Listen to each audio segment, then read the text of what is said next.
Este é o Análise de Obras. E hoje nós iremos falar do terceiro episódio da primeira temporada de Black Mirror. Toda a sua história. Esse episódio também está bastante divulgado com o nome dele em inglês, The Entire History of You. Então, para quem assiste em inglês, saiba que esse é o nome. Meu nome é Henrique Oliveira. O nome é Francisco Parente. Nesse vídeo haverá spoilers. Então, se você ainda não assistiu, vá assistir e depois retorne para o nosso debate. Vamos ao debate agora. Me conta, Francisco, como foi para você assistir esse episódio do Black Mirror? Nós já assistimos alguns, e esse daqui também eu acho que é bem intrigante, não é não? Então, é muito legal porque assim, eu lembro que quando saiu Black Mirror, né, saíram só 3 episódios na primeira temporada, né? E são 3 episódios muito fortes, muito impactantes, né? Então, quando eu vi esse episódio, eu gostei bastante dele, só que eu lembro que a primeira vez que eu olhei assim, eu não senti o mesmo impacto que eu tive do primeiro episódio, do primeiro-ministro do Reino Unido, nem do segundo que a gente já falou aqui, que é um capítulo muito legal, nosso debate também ficou muito bacana sobre esse capítulo, né, sobre esse episódio. E aí eu lembro que assim, eu achei legal, tal, uma situação de drama, tal, mas agora quando eu revi, eu gostei muito desse episódio. Nossa, eu achei muito bem roteirizado, eu achei o debate muito importante. E assim, eu gostei muito, principalmente, logo do comecinho, da abertura do episódio. Porque a gente tem o cara que é um advogado, que está desempregado, está difícil dele conseguir emprego, né? E aí ele entra numa empresa que está entrando num novo ramo do direito, que são filhos que processam os pais e culpam os pais, né, por não ter dado afeto suficiente, por ter desmotivado ele, e isso seria o embrião para uma vida de fracasso financeiro, de fracasso amoroso, uma vida de fracasso justificada pelo pai e a mãe. E aí ele sai da reunião, até aí ok, né? Ele pergunta na hora se a empresa está de acordo, a empresa falou claro que sim, a gente está de acordo. Ele, pô, beleza, eu também estou, para mim é indiferente. E aí, quando ele chega no carro, a gente tem uma propaganda do olho que você pode ficar gravando sua vida. E aí a gente vê que ele está com isso. Então, só existe esse novo ramo do direito porque existe essa tecnologia que permite a pessoa voltar no seu passado e provar por A mais B que não foram bons pais e que por isso você vai processar eles. Então já tem um impacto jurídico, já tem um impacto dentro das leis que regem uma sociedade. E aquela propaganda que aparece como um novo mundo, uma coisa muito legal, pô, você devia ter isso aqui. Parece que é um produto assim. Ai, você usa? Sim ou não? Você vê que não é bem assim. Porque quando ele vai pegar acho que é o metrô, ele tem que. Esse dispositivo é utilizado para a vigília pública. Ele tem. O guarda roda as últimas 24 horas dele, a última semana dele. Então, é uma prática de mercado que não é livre. Você tem que usar aquele olho. E se você não usa, você é tido como uma pessoa super estranha que provavelmente não tem uma série de oportunidades, não pode nem circular no espaço público direito. Então eu gostei muito disso, né? Essa abertura assim eu achei genial. Que me remeteu um pouco àquele especial de Natal, que você já tem um debate aqui no canal sobre ele, né? Que eu lembro que foi um dos primeiros temas que a gente debateu logo que a gente se conheceu, que é uma prática que o Estado pega uma prática de consumo tecnológico assim do mercado e incorpora dentro da sua institucionalidade. Ele institucionaliza essa prática e passa a vigiar, a controlar e mesmo a criar regras baseadas nessas tecnologias. Então você falando assim, vai mexendo tudo aqui comigo, porque se tem uma coisa que está me incomodando demais atualmente, é essa questão do controle sistêmico, sabe? Então a gente está falando muito de distopia aqui, nosso canal é um canal que fala praticamente de distopia, e aí esse negócio está ficando cada vez mais forte para mim, está mexendo com a minha vida pessoal. Eu, por exemplo, acabei de vir do banco agora, porque eu tive um problema para mandar um Pix, e eu estou vendo que agora existe a ditadura do Pix. Você tem todo mundo. O Pix é muito fácil, manda um Pix para mim, manda um Pix para mim. E agora o Pix está virando uma coisa assim obsessiva, que você se torna meio que obrigatório, não tem mais opção de não usar o raio do Pix. Só que é uma coisa que cada vez mais vai controlar a tua grana. Não vai ter grana, ninguém quer andar mais com dinheiro na mão. Existe também um terrorismo, um discurso terrorista que a gente não pode mais andar com o dinheiro, porque o ladrão pode vir te abordar e te roubar o dinheiro. Então, o dinheiro está seguro na onde? No banco. E como você faz as transações? Por Pix. E como a Receita e os sistemas bancários sabem da tua vida, eles sabem tudo. Porque se você vai na padaria comprar um pãozinho, ele sabe. Se eu te mando R$ 20, ele sabe. Se alguém me mandou R$ 50, ele sabe de tudo. Então, é um controle sistêmico que começa tão brando, ele começa assim tão inocente, é uma facilidade. O ser humano é louco por facilidade. Então, você recebeu mais uma facilidade. Ai, que gostoso. E essa facilidade, ele vai te enredando de um jeito. Hoje eu fui fazer um raio de um Pix, e aí o que aconteceu? O sistema abriu assim no meu celular e falou assim: para poder fazer essa transação do Pix, você precisa cadastrar o seu registro facial. Você quer fazer isso agora? Aí eu coloquei não. Conforme eu coloquei não, então, se você não quer cadastrar agora, você não vai fazer transação por Pix. Aí eu tive de ir lá no banco fazer a transação por Pix, incomodado com essa circunstância que é uma tirania. Ele não me deu a opção. Se você não quer cadastrar sua imagem para fazer a transação por Pix, você não vai fazer transação por Pix. Então você vai lá no banco, passa pelo perrengue de entrar no banco, que hoje o banco é só até as 2 horas por causa da pandemia. Fui fazer no caixa, a transação não era no caixa. Você tem que fazer, porque eu sou um cliente não sei que tipo lá, eu tenho que fazer com a gerente. Quer dizer, eu fiquei um montão de tempo. Então, a facilidade do Pix. Por que eu não optei pela facilidade do Pix? Era só cadastrar minha imagem. E aí a gente já falou sobre isso, é uma espécie de um dataísmo, né? Os bancos e os sistemas maiores, eles vão te cadastrando, vão te tendo suas informações e você fica simplesmente um peão nesse jogo de xadrez deles. É um problema isso daí. E quando você vai fazer seu imposto de renda, eu não sei por que ele manda você escrever lá, é para ver se você é honesto mesmo, porque eles sabem tudo que você transacionou. O que você acha disso? Você não acha que é uma tirania que começa branda e de repente você não tem mais opção? É o avanço do mundo administrado, né? Na verdade, a gente tenta controlar a natureza desde os primórdios. Primeiro a gente tentou fazer com a magia, com os rituais, depois a gente começou a usar da racionalidade, algumas invenções, até chegar, né? Mas, veja bem, é o mesmo movimento que usa de um esclarecimento para controle da natureza e agora da sociedade. E talvez até do imaginário. Eu acho que, assim, nada mais humano do que tentar controlar tudo. Só que, assim, a gente opta por isso, que nem você falou, é mais fácil, é mais prático, é mais seguro, mas é claro que tem alguém por detrás ganhando com isso. Algumas perguntas são feitas, sabe assim, mas por que eu tenho que responder isso aqui? Não, senhor, é só uma pesquisa, só... Mas qual é o seu sexo? Peraí, mas interessa qual é o meu sexo? Você é casado ou você é solteiro, né? Porque a gente sabe que no final das contas o que eles querem é construir um perfil para conseguir fazer uma publicidade que afete esse perfil. No final das contas é isso, né? Ele é todo um estudo de mercado, né? Não é só para eles, não, é para a gente ter noção, caso aconteça alguma coisa com o senhor e tal. Não é. No final é o lucro que comanda. Sabe, eu acho que é uma situação assim, a gente tenta resolver um problema e a gente vai se engessando, se engessando, se engessando. Lembra que nem a gente falou? Você falou para mim uma vez que o mais pau mandado é o cara que está lá no topo da pirâmide. Uhum. Porque ele foi o cara que foi se engessando, se engessando, se engessando, se engessando, ao ponto dele não poder mais ter a autonomia dele. E aí você vê também que quem pensa nesse tipo de coisa não é o coitado que fica na linha de frente, que nem hoje eu fui me irritando, né? Então eu já fiquei irritado com o aplicativo, porque eu não queria me cadastrar minha imagem. Não, começando antes. Eu fui ontem tentar fazer isso daí e deu errado. Hoje eu tentei fazer, ele queria minha imagem. Entrei no banco, normal que isso daí faz uma operação no caixa, não fazia operação no caixa. Tive que fazer com a gerente. Quando eu cheguei na gerente, já estava puto da vida. E aí ela notou, porque eu estava ansioso, eu já estava meio assim, já estava dando bandeira lá de fora antes de eu entrar lá na salinha dela pequenininha, né? E aí a menina, quando eu comecei a conversar com ela, eu falei, olha, eu quero fazer esse TED. Ela, tudo bem, ela fez para mim lá o negócio, mas ela ficou já meio assim, né? Ela estava vendo que tem alguma coisa errada ali. E aí eu fiquei conversando com ela, daí fiquei com vontade de, sabe, você quer descontar em alguém. Aí comecei a perceber a menina mais, né, com essa minha história de fazer meditação e tudo mais, comecei a perceber. Eu falei, nossa, mas ela aqui também, ela é outro pau mandado. Ela não tem culpa do Pix que não funcionou, do Pix que não é feito mais no caixa do banco, é feito com ela, e que o banco fecha às 2 horas em vez das 4. Ela não é responsável de tudo isso.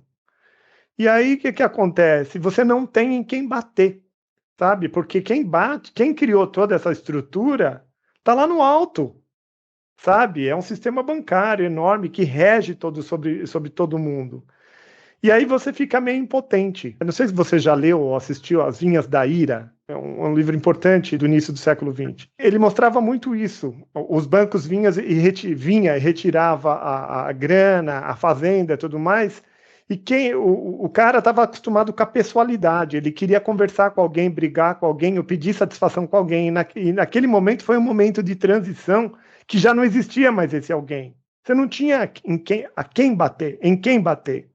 É a mesma coisa, eu bater na menina, ela é uma coitada, né? Ela mora lá na Casa do Chapéu, certo? Trabalho o dia inteiro sobre um sistema rígido, cheio de metas para ela cumprir, e aí quando o cara vem insatisfeito lá, o consumidor, né, do negócio, eu vou lá e vou bater na coitada. E ela apanha, né? Ela apanha como um monte de gente apanha aí nesse sistema, e quem está governando tudo isso é um sistema de controle lá no alto. Você se sente assim de vez em quando, impotente? Que quem, na verdade, está comandando e te fazendo um mal não está ali para te dar satisfação de verdade? Sim, me sinto sim. Na verdade, é tão impotente que a gente nem sabe nomear quem de fato está ali, né? Quem de fato construiu isso, né? É uma coisa assim muito louca, né? É aquela coisa que a gente já comentou aqui quando a gente falou do Blade Runner. Lembra do 2049, né? Que tipo, você é tão engessado pelo sistema ao ponto, né, da gente se tornar tipo o K, né? Que é o protagonista do segundo Blade Runner, sabe? Você chega assim a ser controlado num extremo que parece que às vezes, que, sei lá, quando o sistema quer te desativar, ele te desativa, né? Ele tem medidas para te não potencializar, para você não poder fazer o que você quer porque você não colabora. Não, melhor ainda do que o caso do Blade Runner, porque é muito extremo, a menina do Nosedive vai perdendo pontos, porque ela não colabora, e aí ela não pode viajar aqui, não pode andar aqui, não pode abastecer com esse, não pode entrar nesse lugar. Você poderia ter passado por um nosedive hoje, né? Hoje foi dose. E aí, nesse episódio, que eles falam exatamente sobre isso. O cara lá, todo mundo tem que usar o raio do grain, né, do grãozinho que coloca aqui, que registra tudo que tem na visão. E o cara, quando passa lá pelo alfândega, ele tem que mostrar o que ele viu, o que ele fez. Aí tem gente que fica, que legal, parece que a pessoa só vê o primeiro momento. Ah, não tem mais bandido, a gente consegue ver, a gente sabe se ele fez alguma coisa errada aqui ou acolá, mas parece que está enxergando curto, porque o problema quando vê longe ele não tem mais autonomia na vida dele. Cadê as pessoas com autonomia, com direito a olhar para as estrelas, transar, fugir, correr no mato, correr pelado? Não tem mais espaço para nada. Você tem que ser aquele, sabe, é o pistão do motor que vai para frente e vai para trás exatamente na regra, sem autonomia. É uma perda de autonomia individual, de voz própria. E aí, é interessante porque, assim, né, esse começo, ele é um começo, assim, um debate mais político, mas logo em seguida ele já é jogado de escanteio, né? Porque depois a gente vai para o indivíduo, né? Para o cara com esse olho que tá encucado, que a esposa dele tá com muita intimidade, muita risadinha com um ex-colega da turma dela. Aí o cara insiste, vai atrás, fica voltando lá, descobre que no fundo da tela da projeção da festa, ela tava beijando o cara, quanto tempo ela ficou com ele. Aí ele vai na casa do cara, ele vai analisando, né, milímetro por milímetro, né? Faz o cara apagar as imagens. Quando ele olha para a imagem, ele vê no fundo o quadro da casa dele, chega na mulher dele, faz ela mostrar tudo que eles fizeram naquela noite, para ele assistir, e no final ele se pergunta: será que valeu a pena saber de tudo isso? Então, por isso que eu digo, às vezes a ignorância é satisfação e felicidade, porque o ser humano é um ser orgânico, com erros, com problemas, com falcatruas e tudo mais. E aí, quando você começa a registrar demais, você começa a empacar nos detalhes. Se for olhar de um ponto de vista racional, o fato dele ter todos esses registros, ele só foi perseguindo linha, linha, linha, linha. Ele conseguiu fazer o périplo completo e descobrir que a esposa dele tinha traído ele. Quando, como, com todos os detalhes e tudo mais. que isso fez com a vida dele? Será que era melhor? Vamos viver na extrema honestidade, na extrema transparência, sendo humanos? Porque ela foi uma pessoa humana, ela se sentiu sozinha, solitária, tinha uma queda pelo cara e transou com o cara. E podia passar tudo muito transparente e eles, como casal, terem uma vida ok, tranquila. Ou não, vamos ser tudo muito honesto. Olha aqui, você me traiu mesmo, eu vi, tá aqui, a prova tá aqui, a prova tá lá. O que é melhor? Você gostaria de ser um corno, traído, feliz, ou você quer ser o honesto, tudo certinho e neurótico, né? Porque você vai viver numa pilha. Esse episódio, né? Ele coloca essa questão de será que é melhor ver os detalhes, ver tudo e ter tudo preto no branco? Também tem outra coisa que repisa essa mesma ideia, que é aquele rapaz lá que está lá na casa deles, que conta a história quando ele foi no Hotel 5 Estrelas e que ele teve uma experiência péssima porque um pedaço do carpete estava dissolvendo lá, estava saindo. Meu, empacou nisso daí, tem a prova, tem um registro e fica martelando em cima. Será que a satisfação dele era poder virar de ponta cabeça o apartamento lá do coisa e tá tudo impecável? É isso que traz a satisfação dele? Porque a gente está passando pelo planeta durante 70, 80 anos, 90, 100 no máximo, né? A maior parte das pessoas. E aí a gente vai então ficar olhando pelo em ovo em tudo, porque isso daí bota um questionamento de quanto que eu devo relevar e quanto não. O que você acha do cara que ficou olhando lá o tapete e mais não sei o que lá, se estava enferrujado, estragado ou o que for? Tem uma hora, né, que ele vira assim, e ele fala para os amigos dele, né? Agora eu vou ter que passar o resto da minha vida com essa lembrança do tapete que estava rasgado. E o babacão lá, né, que fica com a esposa do cara, fala: só se você ficar olhando para isso, né? E Então, se você não olhar para isso, esse problema. mas isso é uma questão, acho que até filosófica, é interessante de pensar, porque é a mesma coisa do cara. Se ele, mesmo que a filha não fosse dele, né, ele acreditou que aquela criança era dele e ele estava criando com amor e com carinho e aquilo trazia satisfação para a vida dele. Agora ele já tem uma dúvida, aquela criança pode não ser dele, ele ia ter que fazer teste de DNA, o caramba, quatro. Quer dizer, ele abriu uma caixa de Pandora que tudo que vier de dentro dessa caixa de Pandora vai ferrar a vida dele, quase tudo, né? Ele ter descoberto que a esposa dele traiu ele, depois você com não dá para ficar mais legal. Só dá para ficar. O que é melhor? É melhor ficar lá honesto, certo e transparente, porque um hotel 5 estrelas deveria ter tudo impecável. Ou ele era melhor o cara desencanar disso e toca para frente? Eu acho que o próprio episódio dá essa resposta, né? Quando o nosso protagonista arranca, né, aquele dispositivo, né? Não só para ele poder seguir a vida dele. Eu tava pensando nisso, por que ele arrancou no final, né? É claro que fica bem claro, mas assim, pensando, né, não olhando curto, né, olhando longe, né, que nem você falou. Não só para ele poder assim seguir a vida dele, não ficar preso nesse passado, revivendo esse momento, revivendo a esposa dele lá na tela com outro cara, ele assistindo, né, tudo que eles fizeram e tal, mas também porque no futuro ele não quer saber. No futuro ele quer viver assim, ele quer ter aquela limitação epistemológica que qualquer ser humano normal tem, sem esse avanço da tecnologia, Então, né? mas o episódio acaba com isso. Isso. Para mim, aquilo ali ficou uma coisa meio em dúvida. Eu não tenho certeza se aquilo ali ele decidiu para realmente se libertar de tudo, ou aquilo é um pré-suicídio até. É tipo assim, meu, eu não consigo mais viver com isso. Talvez eu saia daqui, tiro esse grão e depois também logo em seguida eu já pulo de uma ponte, sabe? Uma coisa assim não é uma coisa tranquila.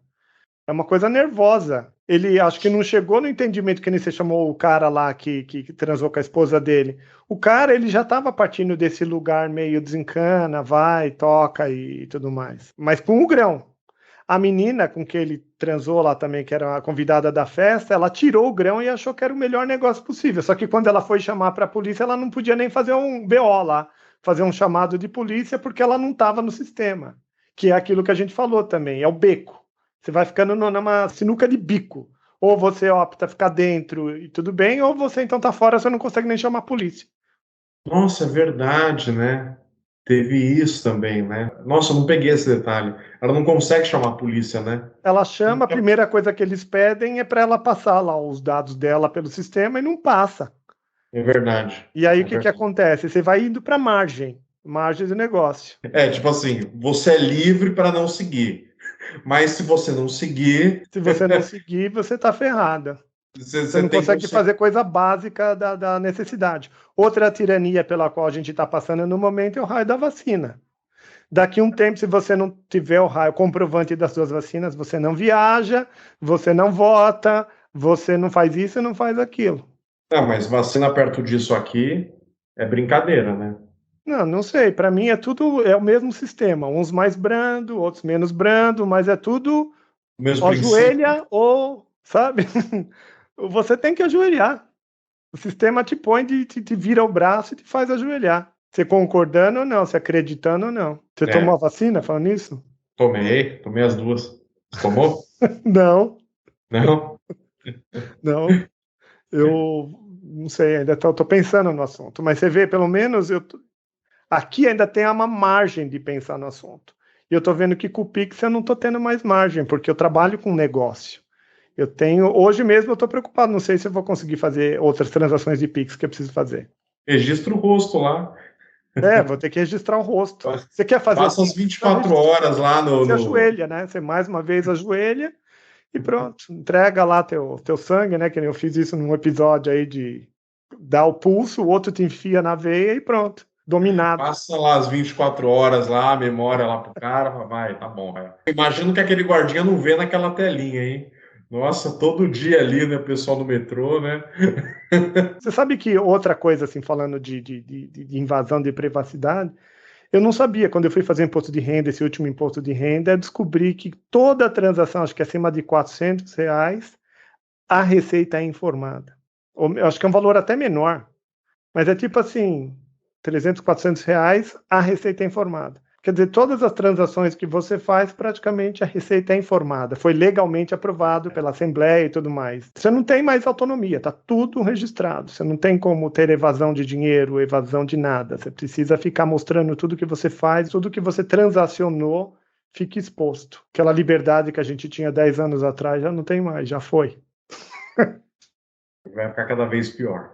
Não, que nem, por exemplo, esse negócio do olho, né? Porque, se eu não me engano, ele ia passar depois por uma revisão, não ia? Eles iam pegar o olho dele para conseguir fazer uma revisão no trabalho. Alguma coisa assim ia Então, acontecer. você sabe que eu assisti 2, 3 vezes esse primeiro trechinho, que eu acho que é super interessante a gente falar dele, porque eu fiquei intrigado com isso daí. Eu acho que a primeira coisa que a gente poderia falar aqui, que eu acho que é interessante, é falar dessa história de os pais serem processados, assim, entrar em litígio, a pessoa adulta poder entrar em litígio contra os pais por maus tratos ou falta de afetividade. E o motivo é porque hoje eu não sou uma pessoa eficiente e produzo bastante por causa de uma baixa estima que ficou. O que você acha disso daí? Então, porque assim, porque eu acho que esse comentário ele também casa muito com assim, a realidade não é como a gente quer que ela seja. As coisas da vida não acontecem do jeito que a gente quer que ela seja. O que não significa que a gente tem que aceitar absolutamente tudo que acontece. É claro que acontecem situações muito absurdas, muito extremas, que eu acho que cabe ali uma intervenção ou uma restituição judicial e tudo mais. Eu acho que assim, isso casa muito com uma geração, eu estava pensando nisso, né, que é a minha geração, que é uma geração que acaba saindo da casa dos pais muito tarde, porque vive numa crise econômica muito grande, então não consegue ter um trabalho que dê uma posição social semelhante ao que ele tinha antes. E então ele fala assim: então como é que eu vou fazer? Já que os meus pais não querem mais me bancar, eu vou voltar, falar: ó, tá vendo? Por que eu não consigo emprego? Com os meus pais. É por isso. Então eu vou processar eles. Né? Eu vou voltar e falar: ó, tá vendo? Quando eu tinha 5 anos, você me deu um tapa na mão porque eu joguei um balde d'água no chão. Mas não era para me dar um tapa na mão. Isso é agressão. Hoje eu não consigo mais beber água direito. Meu Deus, eu tô. Nossa, como é que eu seria um engenheiro hídrico? Isso é impossível. Você, né? Você Você fechou cortou meus meus caminhos. Vocês, né? Então, isso é interessante porque eu acho que essa cena ela mostra assim, já uma coisa da natureza humana que é assim, Quando o negócio começa a ficar feio, as pessoas começam a se degladiar para conseguir ter recursos. E um dos recursos novos seria isso, entendeu? Os filhos que comprovam que os pais fizeram isso e aquilo e agora cobram uma indenização para falar, ó, vocês estragaram a minha vida, eu não pedi para nascer. Entendeu? Isso vira um novo negócio possibilitado por essa tecnologia. Mas eu acho que isso dialoga com isso, com uma geração ou que não consegue emprego, ou empregos bons, ou que, sabe, acaba perdendo emprego muito fácil, aquela coisa de passar 40 anos numa firma não existe mais, e aí fala, não, peraí. Então, já que é uma geração marcada pelo tal do mimimi, então a culpa é dos meus pais. Eu vou provar o abandono afetivo aqui, ó. E aí vem a firma lá dos advogados e ganha dinheiro com isso. O que você achou disso? Eu não sei, isso daí me causa revolta. Me causa uma super revolta, porque eu acho que os pais, pelo menos o entendimento que eu tenho, é assim, a gente vem, né, socialmente falando, de criaturas biológicas. Antes de qualquer coisa, nós somos criaturas biológicas. Então, quando a gente põe o filho, é meio que uma resposta orgânica à fisiologia, à anatomia, ao corpo. E aí nasce aquela criança. No último século, eu acho que cada vez foi ganhando mais a questão da escolha de ter o filho. Eu quero ter o filho ou não quero ter o filho? Eu vou dar uma educação ou não vou? Eu tenho bens para cuidar desse filho ou não tenho? Mas, então, cada vez foi se tornando mais uma escolha menos biológica, uma escolha mais racional. Principalmente o pessoal que tem recursos. O pessoal sem recursos ainda continua nessa questão mais espontânea da organicidade. Mas o pessoal com mais recursos começou meio que escolher. De qualquer forma, a pessoa, depois que põe um filho no mundo, ela tenta dar o melhor dela. Se o melhor dela é uma droga, ele bebe, bate no filho, vai embora, larga e tudo mais, é porque ele não conseguia dar conta disso. Mas eu acho que ainda existia uma certa tentativa amorosa, alguma resposta humana de tentar trazer esse filho e dar condições para que esse filho fosse para frente. E aí, só a ideia de voltar para trás e querer bater num pai, sabe? De querer fazer ele pagar por alguma coisa e tudo mais, não sei, me causa revolta. É como se a pessoa não estivesse considerando nem a biologia, nem todos os afetos que ele teve de tramar e urdir ao longo da vida dele para poder levar aquela pessoa avante. Porque quanta renúncia um pai não faz, ou uma mãe não faz para tocar uma família? É dinheiro, é casa, é alimentação, ele abre mão de um sapato melhor, de uma casa melhor, de um gosto pessoal, de um curso que gostaria de fazer, de uma viagem que gostaria de fazer, tudo em prol daquela criança. E aí vai, a criança lá na frente tem como cogitar isso. Só o fato de cogitar isso eu já acho que é uma maldade. E não sei, talvez seja uma forma antiga de pensar. Você acha que é uma forma antiga de pensar ou não? Ou que é isso mesmo? Pais que maltratam mereciam realmente ser solapados? Porque vamos pensar uma circunstância também diferente. Imagina um pai bem ausente que tem uma criança de qualquer forma, põe ela no mundo, bebe, enche a cara, chega, bate na mãe, bate na criança. Essa pessoa ela passa impune. Então vamos a outras questões éticas e morais aqui também. Essa pessoa ela tudo bem ela ser assim? Ela tem um filho, tem 2, tem 3, pega o mais velho, põe na rua para pedir dinheiro, para ficar abordando os outros, põe criança para roubar, para pedir e tudo mais, porque a pessoa não tem caráter nenhum. Essa pessoa, ela merece ser solapada ou não? Merece. Merece? Então, merece. Mas Moraes, me fala seus prós e contras aí. Eu vou responder sua pergunta fazendo um gancho com o episódio. Esse episódio, ele também mostra que esse apego a essa nova tecnologia do olho, né, de você conseguir olhar, ela é uma coisa muito narcisista. Porque você vai ficar olhando para a sua própria vida. A sua televisão vai exibir os seus momentos, a sua vida, as suas lembranças, entendeu? E isso também possibilita que você fique lambendo as suas próprias feridas narcísicas. Lembrando daquilo, do tapete, do jantar que você foi com a sua esposa, ela riu da piada do cara e não riu da sua piada. Aí acho que o filho acaba voltando e falou, não, peraí, vou viver a minha infância. Daí, sabe, coisa que ele nem lembrava direito, ele olha, caramba, sabe? E aí começa a caçar pelo em ovo e fala, é por isso que eu sou um psicólogo ruim. Porque meus pais não me deram amor. Então, por isso que eu não consigo ter meu consultório lotado. Então, eu vou processar eles. Eu acho que isso é uma coisa, dado aquele contexto apresentado pelo episódio. Agora, eu acho que tem um outro lado que, assim, que inclusive eu acho que isso tem no direito brasileiro, que é o abandono afetivo, sabe? Que, de fato, pais que colocaram o filho no mundo e eles têm um dever para com essa criança. Agora, tem essa questão do afetivo, né? Ele tem que ter uma presença afetiva, a sanidade psicológica deve ser preservada, entendeu? Ela tem que dar recursos. Se ele não faz isso, eu acho que seria interessante uma punição. Porque, assim, isso é um modo também dele pensar, ou alguém ver essa situação e pensar: peraí, não é só ter um filho. Não é assim, vamos lá. Peraí, entendeu? Existe uma cobrança. Que o Estado pode vir, aí vem a parte, digamos assim, talvez boa do controle, né? Que o Estado pode vir e falar: peraí, agora você vai ter que. Se você não quiser, tudo bem, mas você vai ter que pagar pensão, Não, entendeu? peraí, dá licença, deixa eu fazer um adendo aqui que eu achei muito interessante. Porque o Estado já tem esse direito. Porque, por exemplo, vamos supor que eu tivesse uma criança aqui, certo? E eu batesse, estraçalhasse a criança, fosse minha, vai, meu filho, e o meu vizinho visse isso daqui, chamasse a polícia, chamasse o pessoal que tem a ver com isso, eu perderia a guarda da criança para o Estado. Então o Sim, Estado já pune, ele já tem essa função, né?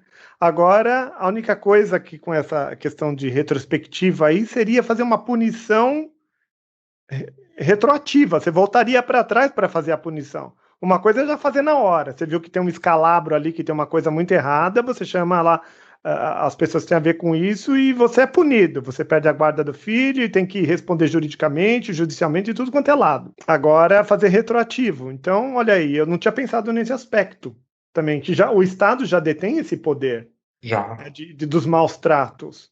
Agora, fazer isso de forma retroativa, eu vou ter que pensar mais sobre isso, porque eu não sei se moralmente eu tô ok. Você viu que a minha primeira reação foi defender. Falar, não, não mexe nesse vespeiro. Mas agora eu tô começando a achar, não, peraí. E aí também pensou na questão do controle, porque aí os pais agora têm mais o controle do filho.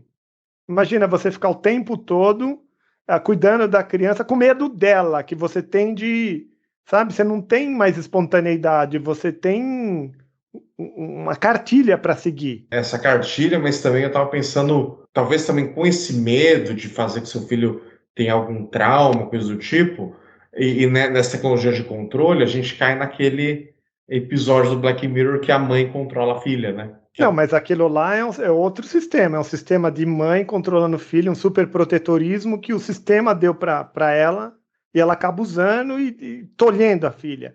Aqui é É, ao contrário. Imagina uma criança de 2 anos e você preocupada, dando satisfação para ela, porque ela mesma pode depois vir te pegar. Porque eu estou achando interessante. Tem uma pessoa conhecida minha que pegou a guarda da filha, separou do marido e pegou a guarda da filha. E o dinheiro que o pai deposita, ele deixa muito claro: esse dinheiro que eu deposito é para a criança, não é para você, é para a criança. E eu fico vendo essa mulher explicando para a filha toda hora por que ela pegou o dinheiro para comprar isso, para comprar arroz, para comprar, sei lá, coisa básica da casa. Olha só que situação onde o pai se torna meio mendigo do filho por causa do dinheiro lá que o pai disse que era da criança, não era da mãe. A mesma coisa aqui, imagina um pai, uma criança, você tem uma criança de 1 ano, a criança tá birrenta, fazendo não sei o que lá, você não pode bater, você não pode fazer nada, porque você já tá com medo da criança. que no Olha o futuro ela sistema pode ao voltar. revés. O que você acha disso daí? É uma mudança de forma de conduta. Então, eu acho que isso acaba, assim, é uma coisa que se retroalimenta, né? É um sistema narcísico que fica, sabe, vai aumentando, né? Porque uma coisa é o cara que ganhou a tecnologia do olho e volta para falar: olha, peraí, aconteceram coisas dentro da minha casa que me traumatizaram, mas ninguém sabe. E agora eu vou denunciar. Outra coisa é uma criança que já nasce com esse negócio, porque ela sabe que Não, ela e ela tem já esse nasce poder. com direitos, porque você me Nasce com falou direito. aquilo, e qualquer coisa. A gente vê hoje em dia que não tem nada, os filhos se virando contra pai de tudo quanto é jeito. Imagina se eles tiverem argumentos e provas e poder na polícia te denunciar.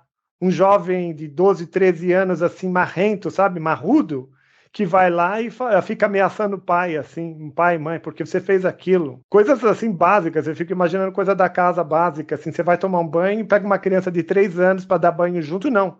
Você teve um momento de abuso sexual. Sabe, começa a aparecer tudo quanto é tipo de coisa. O mundo vai virar de ponta cabeça. Então, é muito louco, porque, tipo, Tem uma hora nesse episódio que tem uma mulher que ela trabalha com isso.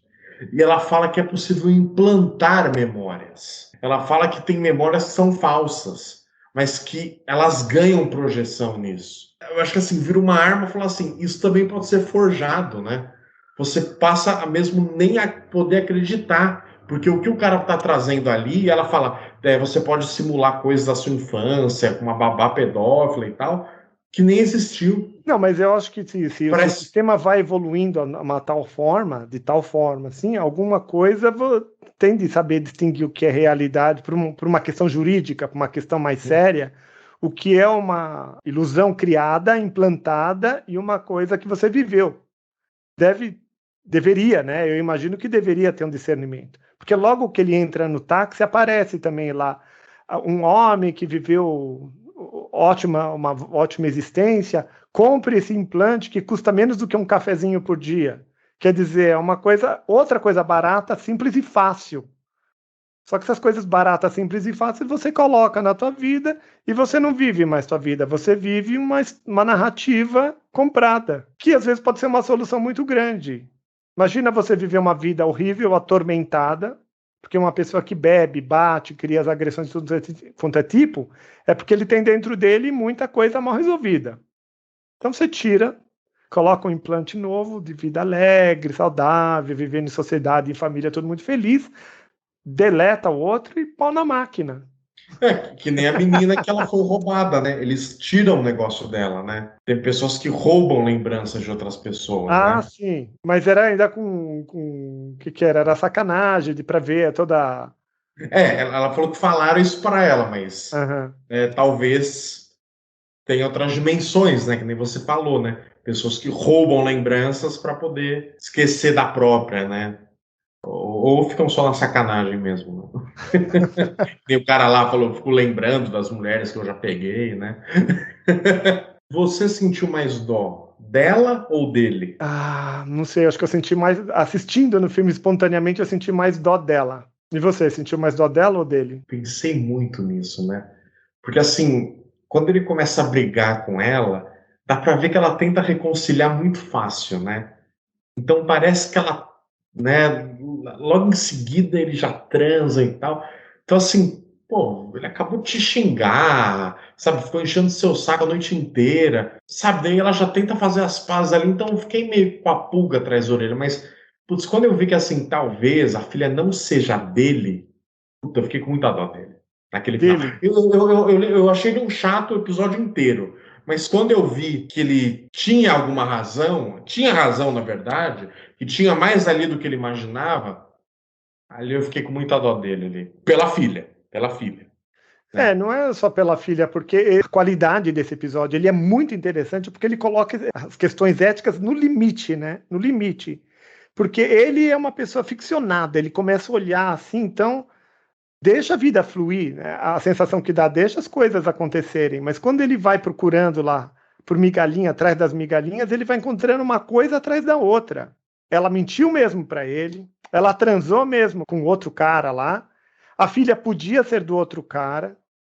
Era pouco tempo atrás, quando eles assim já estavam numa fase que provavelmente não era para aquilo estar acontecendo mais, e ela estava com graça com outro cara mesmo. Então, se for analisar friamente a situação, ele não descobriu nada a não ser a verdade, né? Tem aquela máxima, né? Descubra a verdade e a verdade te libertará. Ele descobriu a verdade e a verdade acabou com a vida dele, ferrou. Ou você acha que libertou ele? Não, tanto que ele tira o negócio, Descubra a né? verdade e a verdade te libertará. É interessante isso daí, porque sempre parece que a liberdade, você saber a verdade nua e crua, liberta as pessoas. Mas eu não sei, eu eticamente falando, eu acho que às vezes é melhor deixar quieto e não saber determinadas coisas. No caso dele mesmo, era muito melhor tocar o filho avante acreditando que fosse dele, era muito melhor continuar que talvez com esse relacionamento que a esposa dele ainda demonstrava afeto por ele, tentava tocar o barco para frente, porque agora eu acho que ele não conseguiria mais conviver com ela. Ele teria que realmente partir para um divórcio, partir para saber se a criança ou não era do outro, e se a criança fosse do outro, a tendência dele era não gostar dessa criança, era pegar todo aquele amor que ele depositou e virar um ranço ali, uma coisa ruim. Mas aí ele tá na verdade.